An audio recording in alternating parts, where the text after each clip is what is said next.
سعودي اوبه نه لري، اروپا اوبه نه لري، امریکا اوبه نه لري، هند نه لري، پاکستان خو بیخي څاڅکی اوبه نه لري. دغه ټولې دا ور روان دي او نخرې بیا دوی کوي. بیا احسان فراموشه موږ ته وایي او د ظالم بچی خدای دې تباه و برباد که. هم روسان درته ګونډه کړل، د هغه په بدل کې چې موږ احسان وکړو روسان مو در پرېنښود، تاسو 52 هېوادونه را پرېښود، زموږ هېواد مو تباه و برباد که. نن هغه خنثی مشکل د جنسه راجګېږي وایي چې موږ ته د افغانستان نه پرابلم ده. پرابلم دا دی ډیزل د روان دي، ډیزل د خدای لپاره.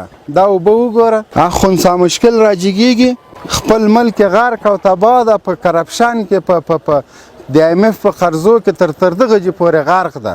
نو هغه راجګېږي کله په یو هېواد کې کله په بل هېواد کې. اولنی بهرنیو چارو وزیر د په دنیا کې ټیک ټاک لري، دغه د یو ایټمي هېواد وزیر خارجه نونو ده، نونو وزیر اعظم یې غل ده.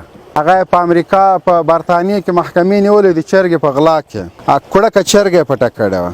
نو دوی راجګېږي ته خدای په داسې عمل کې موږ د داسې مرسټو دلګانو د اجراګانو محتاج یو. دوی هم راجګېږي موږ ته نمک حرامه وایي. نمک حرامه ته که زه یم چې ټوله دنیا دې راباندې راخوشې کړه، ملک دې راته تباه کړه، فوج د مفت امریکانو سره کار کو، بیا هم نمک حرامه زه یم.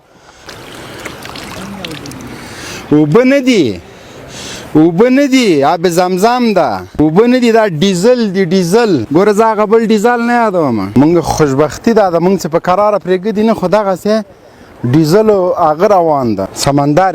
عقاب صاحب دا اوبه قیمته دي که ډیزل؟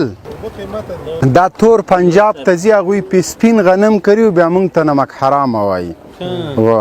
یہ پاکستان کا کوسرا وزیر خارجہ جو ہے اس کو یہ کہنا چاہتا ہوں کہ دیکھو ہمارا ملک ہے، یہ پانی آپ کو جاتا ہے پھر بھی آپ ہم کو نمک حرام کہتا ہے.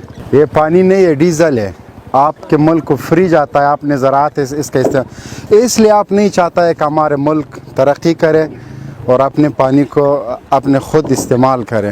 تو آپ نے امریکہ کا غلامی کو حق اولویت دیا، 20 سال افغانیوں کو امریکی گولیوں پر بمبار کیا، پھر بھی آپ نمک حلال ہم نمک حرام. آپ کو میں یہ کہنا چاہتا ہوں کہ خارجی سیاست کو چھوڑ دو، اپنے ملک کے ادار سے اپنے ماں اور باپ کے قاتلوں کو ڈھونڈ لو، اپنے ملک کو سنبھالو، اپنے ملک پر فوکس کر لو، افغانیوں کو مت چھیڑو.